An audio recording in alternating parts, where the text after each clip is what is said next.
প্রিয় ভাই বোনেরা, আজকে আমরা দেখেছি অনেকেই বলছে এই সংস্কার না হলে আমরা নির্বাচন করব না, ওই সংস্কার না হলে আমরা নির্বাচন বলতেই পারে, প্রত্যেকের কথা বলার অবশ্যই অধিকার আছে। কিন্তু চিন্তা করে দেখুন, বিএনপি এবং বিএনপির সাথে যে রাজনৈতিক দলগুলো, আমরা অনেকগুলো রাজনৈতিক দল, তাদেরকে সাথে নিয়ে আমরা এই 31 দফা দিয়েছিলাম। আমরা কোন সময় দিয়েছিলাম বলেছি আপনাদের সামনে, আমি আপনাদেরও পরিষ্কার মনে আছে। কেন আমরা সেই সময় দিয়েছিলাম এই 31 দফা বলেন বা এই সংস্কার কর্মসূচি কেন দিয়েছিলাম?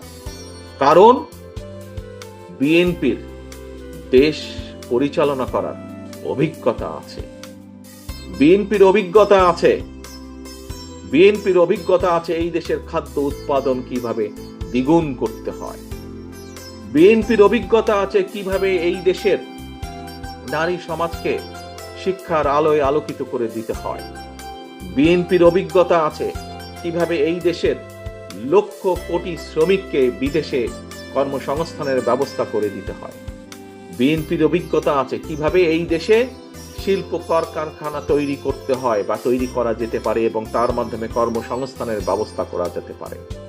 প্রিয় ভাই বোনেরা, আমরা এই দেশের মানুষের কল্যাণ চিন্তা করি বলেই, আমরা এই দেশের কল্যাণ চিন্তা করি বলেই বিএনপির মতন একটি রাজনৈতিক দল আজ না, আজ থেকে 2.5 বছর আগে এই সংস্কার অর্থাৎ রাষ্ট্রকে কিভাবে মেরামত করতে হবে।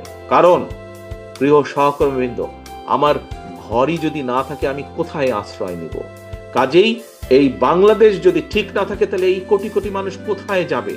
এই কোটি কোটি মানুষের প্রথম এবং শেষ আশ্রয়স্থল, এই কোটি কোটি মানুষের প্রথম এবং শেষ আবাসস্থল এই বাংলাদেশ, এই 55,126 বর্গ মাইলের যে দেশ বাংলাদেশ আমাদের, এটি আমাদের প্রথম এবং শেষ আশ্রয়স্থল। সেজন্যই বিএনপি 31 দফার কথা বলেছে, 31 দফা দিয়েছে রাষ্ট্র মেরামত গঠনের জন্য।